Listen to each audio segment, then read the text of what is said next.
அப்படியா ஆனழக என்ன ஆள வந்த பேரழக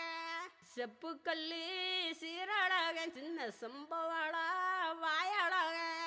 இப்படியா தேரழக இல்லை இன்னும் சொல்லும் ஊரழக அப்புறம் நான் என்ன சொல்ல என்ன கட்டிக்கிட்டான் கட்டழக